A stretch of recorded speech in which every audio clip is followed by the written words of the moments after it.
Nous commençons ce journal par l'annonce faite durant la nuit par le président Biden sur l'élimination du patron d'Al-Qaïda, Ayman al-Zawahiri.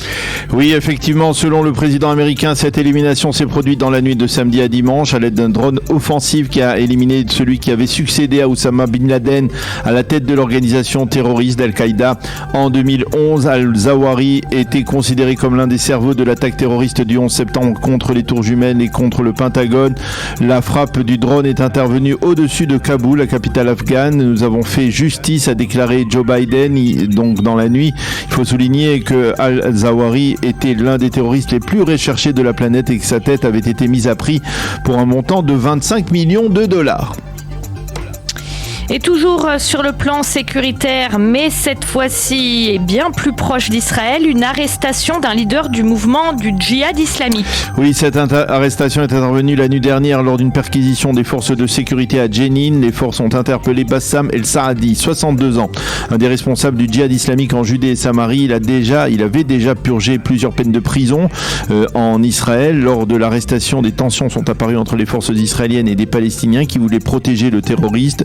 Il y aurait eu un mort côté palestinien lors d'accrochage avec les forces israéliennes, pas de blessés du côté justement des patrouilles de Tsahal. Au total, les forces israéliennes auraient interpellé plusieurs dizaines de Palestiniens dans cette opération.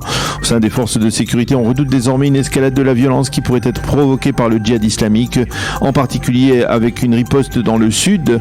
Les forces israéliennes se sont donc déployées dans le pourtour de la bande de Gaza et l'on a pris au sein de Tsahal des mesures visant à empêcher des tirs de roquettes ou de missiles à partir de la bande de Gaza en direction du territoire israélien.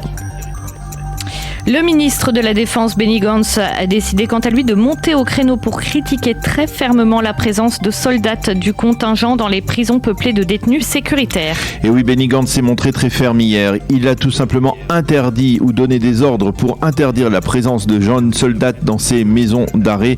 C'est la réaction du ministre de la Défense à ce scandale qui ne cesse de rebondir et qui a été révélé au grand jour à la suite d'un témoignage d'une jeune soldate israélienne qui affirme avoir été violée par un détenu palestinien, tandis que la direction de la prison se gardait bien d'agir et pire semblait même cautionner un tel comportement. La jeune soldate avait déclaré: ce sont les personnes qui devaient me protéger qui au contraire ont veillé à ce que je me retrouve seule face à ce terroriste. Fin de citation, une affaire qui ne cesse de rebondir.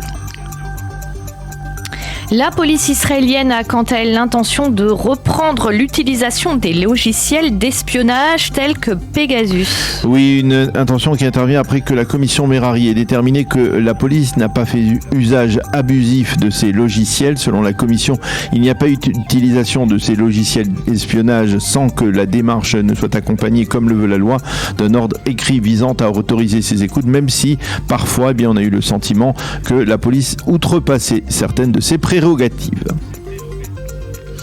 Enfin, le livre des mémoires de Jared Kushner nous offre une opportunité passionnante de comprendre la relation entre l'ancien président américain Donald Trump et l'ex-premier ministre israélien Binyamin Netanyahou. Et oui, en effet, il y a 2 jours, le gendre de l'ex-président avait affirmé que Binyamin Netanyahou n'avait pas été particulièrement enthousiaste à l'idée de Donald Trump de proclamer Jérusalem comme capitale de l'État d'Israël et d'y transférer l'ambassade américaine.